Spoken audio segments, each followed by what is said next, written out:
bienvenidos a esta primera clase sobre la ética de Kant. Como ven, he cambiado un poco tanto mi vestimenta como el escenario, el decorado, donde aparece una botella de vino, no por casualidad, ahora veremos por qué. Y donde aparece también la pantalla de la televisión, también veremos por qué. Y el atuendo negro que llevo pues es un símbolo para indicar la gran preocupación kantiana por la ética, ya que considera que en su siglo, a pesar de ser un siglo de ilustración, la bondad y la fraternidad humana están muy lejos de haber sido conseguidas. Kant confía en un progreso indefinido, gracias a su crítica de la razón pura, en el terreno científico-técnico, y cree que ahí ha habido luego filósofos que le han criticado mucho. Cree que unido a ese uso teórico de la razón que fomenta el progreso científico-técnico, habría un progreso equivalente en el terreno práctico, en el deber ser, que como ya he explicado varias veces, pues se trataría de que el deber ser, a través de la razón práctica, impulsa nuestra voluntad para que ésta consiga modificar el mundo en el que vivimos para hacerlo lo más hermoso posible, lo más bueno, lo más justo, lo más igualitario posible, lo más libre posible. Bien, por tanto, digamos, vestimenta negra de luto, porque en la actualidad seguimos estando en una situación similar. Se ha avanzado mucho quizás en las sociedades más civilizadas, pero a costa de... se ha avanzado mucho y se está empezando a retroceder peligrosamente hacia propuestas políticas de disolución de la libertad, por ejemplo, o de restricción de la libertad, aunque esas propuestas políticas digan que lo que quieren es precisamente buscar la libertad, lo mismo decía Hitler, ¿no? En fin,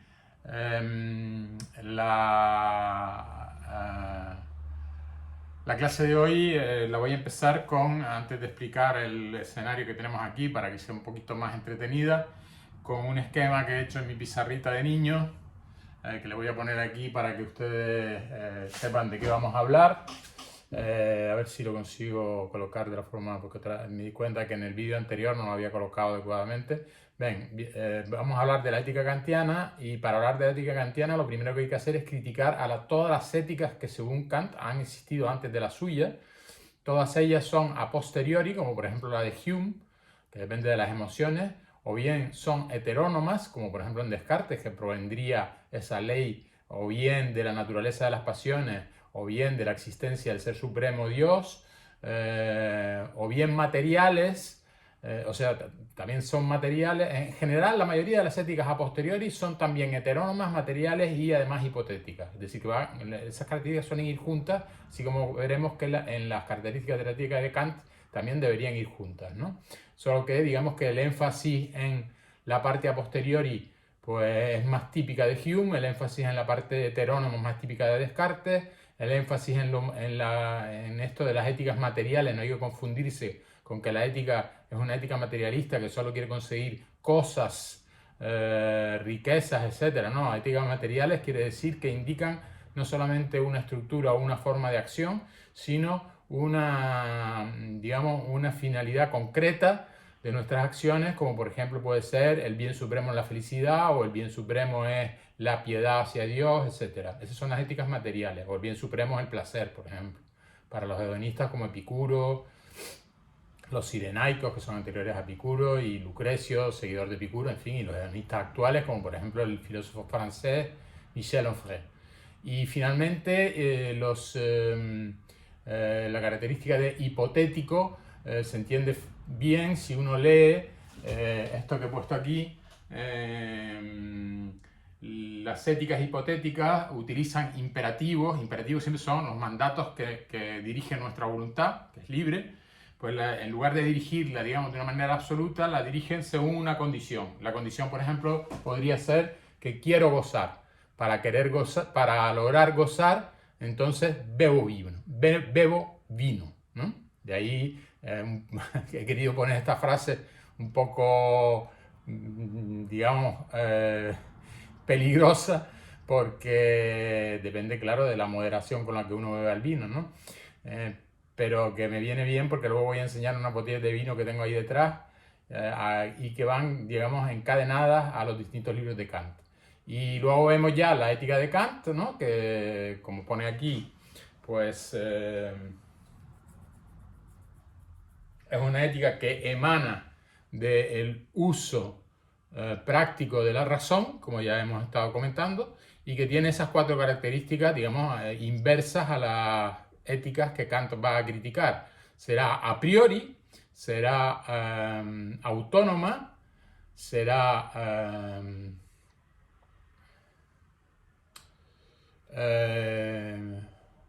formal, es decir, que no va a determinar ni a decirnos cuál es la naturaleza del bien que tenemos que buscar, sino cómo actuar bien de una manera estructural, con una fórmula que puede aplicarse a todas las circunstancias posibles.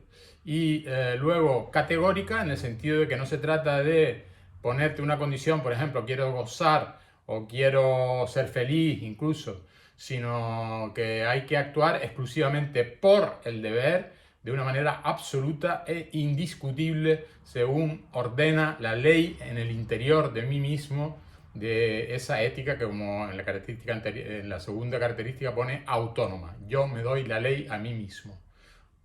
Bien, iremos viendo todo esto progresivamente, pero primero entonces voy a explicar rápidamente el escenario que he preparado. Como ven aquí, lo que voy a hacer además es modificar, voy a ver si puedo conseguir... no, claro, es que aquí no puedo utilizar el zoom, me parece. Pero, en fin, creo que desde ahí se ve por un lado por qué tengo la pantalla de la tele encendida. Pues porque estoy mostrando precisamente el canal de YouTube de Ernesto Castro y la clasificación que él hace de la crítica de la razón pura, que me parece muy precisa y que les puede ser útil. Por eso he puesto el vídeo de Ernesto Castro sobre Kant en la plataforma EVAGD. Por otra parte, en esta mesa que tengo aquí en mi salón, donde suelo comer viendo películas o series o más bien conferencias de filósofos franceses o españoles, pues ven que tenemos bueno, aquí no se ve bien porque no me queda bien porque no cabe, pero tenemos aquí, lo que voy a hacer es acercarlo. Por un lado, la crítica de razón práctica, pues yo le he añadido, tanto vacía la botella, hace tiempo que me la bebí, pero me gustaban los títulos, le he añadido la botella que se titula Logos, puesto que la razón práctica debe estar estrictamente regida por el logos, es decir, por la razón y no por la sensibilidad. Debo ser bueno racionalmente y no buscando mi propio placer. Por otro lado, aquí tenemos que es un vino muy interesante porque no tiene sulfitos y que produce menor dolor de cabeza. Lo recomiendo, que es en fin, no hago propaganda del libro, solo que perdón, no hago propaganda del vino, solo me hace gracia el título, que es Le Naturel, o lo natural, y que tiene que ver, por lo tanto, con la crítica de la razón pura, que se encarga precisamente del estudio de las condiciones de conocimiento de la naturaleza. Y finalmente, está en el medio, como decía, entre el deber ser y el ser, pues lo que deberíamos esperar, que me cabe esperar, que está desarrollado en la crítica del juicio y que también está desarrollado como propuesta política en qué es la ilustración.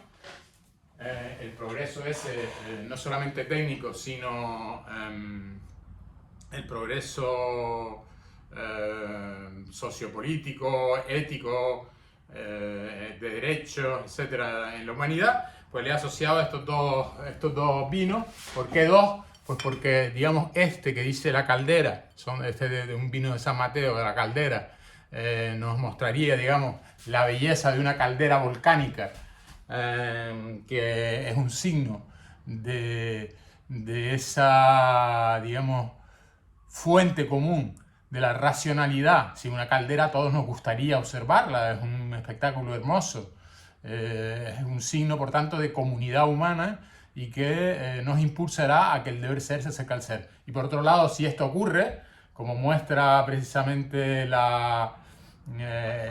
opúsculo que es la ilustración, digamos, llegaremos a una situación gloriosa, en el sentido, bueno, también dentro de qué me cabe esperar está, puedo creer en un Dios y eso no es absurdo, es decir, hay una posibilidad de una fe racional en Dios, es decir, de alcanzar la gloria divina, sin que, digamos, eso se apoye en conocimiento, sino como veremos en postulado. Bien, una vez explicado todo lo de mi pequeña performance,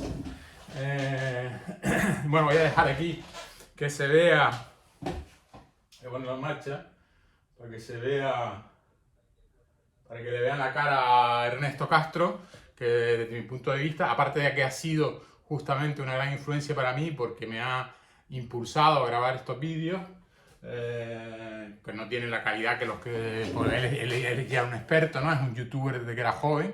Yo soy un tipo recién llegado que comete todavía muchas imprecisiones y defectos, y además no sé todavía editar los vídeos, a ver si aprendo de una vez. Bien, este es Ernesto Castro, no sé si se le ve ahí, filósofo que ahora está dando clases en la Universidad Autónoma de Madrid. Lo paro de nuevo. Está dando precisamente un curso sobre Kant, que les he puesto también el enlace en la plataforma EvaGD, y que les recomiendo a lo mejor no ver entero, pero ver partes y sobre todo tener en cuenta el esquema y ver sobre todo la introducción que él hace, que es parecida a la mía. Luego ya se mete, digamos, en unos detalles que son más bien universitarios y que ustedes no tienen por qué saber, ¿no? Bien, entonces empecemos con la ética de Kant. Y esta vez sí que me voy a limitar a la lectura casi exclusivamente. Después de responder a la pregunta ¿qué puedo conocer en la crítica de la razón pura?, estableciendo así los límites de un uso teórico de la razón, Kant aborda el segundo asunto que llena su alma de admiración y respeto, como aparece en su epitafio: la ley moral dentro de mí. Esta ley, que es el corazón de la ética, depende de un uso diferente de la razón que no pretende ya conocer el mundo, sino decidir cómo actuar en él. Esto ya lo hemos visto en clases anteriores. Ese uso se denomina, pues, uso práctico de la razón, aunque la razón es la misma. Por eso el empeño en buscar una raíz común que tiene relación con la belleza. El uso práctico de la razón ya ha sido anunciado en la crítica de la razón pura, pero no es, digamos, analizado en detalle hasta la crítica de la razón práctica. Es decir, a nuestra botella Logos, además está bien porque es Logos 2, ¿no? Porque habría un Logos 1 que sería el conocimiento y un Logos 2 que es la ética o la práctica. Qué tontería esto que acabo de hacer, pero en fin. Bien. Me divierte, vamos. Yo creo que así además eso queda, se les queda más grabado si son capaces. Siempre, todas las técnicas de memoria, una cosa que no suele fallar es asociar objetos relativamente fáciles de recordar, como por ejemplo botellas de vino, a conceptos mucho más abstractos, ¿no? Bien, es una técnica que he utilizado ya muchas veces y es bastante eficaz. Pero ustedes hagan lo que quieran. Si quieren pueden reírse simplemente de la tontería del profesor, ¿no? O preocuparse de la cantidad de vino. En fin, esas botellas me las he bebido a lo largo de varios meses, evidentemente, y las he guardado justamente por su nombre. A mí me gusta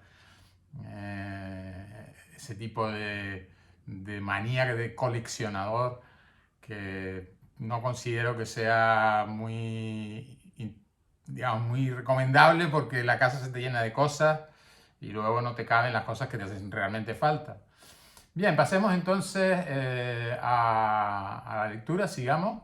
El uso práctico de la razón va a ser analizado en la crítica de la razón práctica, en este libro, que ahora voy a leerles una parte muy importante, porque veremos que hay una diferencia fundamental entre la crítica de razón práctica y la de la razón pura teórica, y es que en la razón pura teórica había como 3 partes y aquí parece como si hubiera solamente 2 partes, es decir, no está la parte de la sensibilidad. Por eso él le llama práctica y no hace falta que ponga pura, porque la sensibilidad casi no la va a tocar, pero sí la toca un poco, ¿eh? Entonces la toca un poco, pero de manera marginal, justamente para decir que no debería ser ese el móvil o el motor de nuestras acciones. Nuestras acciones no deberían regirse nunca por las inclinaciones sensibles. Es por eso que, digamos, faltaría la parte de estética trascendental de la razón práctica, mientras que sí hay una analítica de la razón práctica y sí hay una dialéctica de la razón práctica. ¿Ven? El que queda ahí como coja, le falta una parte. Pero esa parte, como digo, aparece en un capítulo muy importante que se llama los motores de la razón práctica, es decir, los móviles que hacen que uno tome decisiones. Cuando uno va a tomar una decisión, hay un peso de la razón práctica, pero también hay un peso también de la inclinación sensible. Bueno, ya veo que me he alargado demasiado. Bueno, no ha estado mal porque he presentado el escenario el performativo, la performance o bueno, la obra artística que pretende añadir un poco de belleza a este luto tan triste por la situación de la humanidad actual, que no parece haber avanzado en su conjunto al menos mucho desde el siglo XVIII de Kant. Continúo para que los vídeos no sean muy largos, a ver si el próximo lo hago de 10 minutos.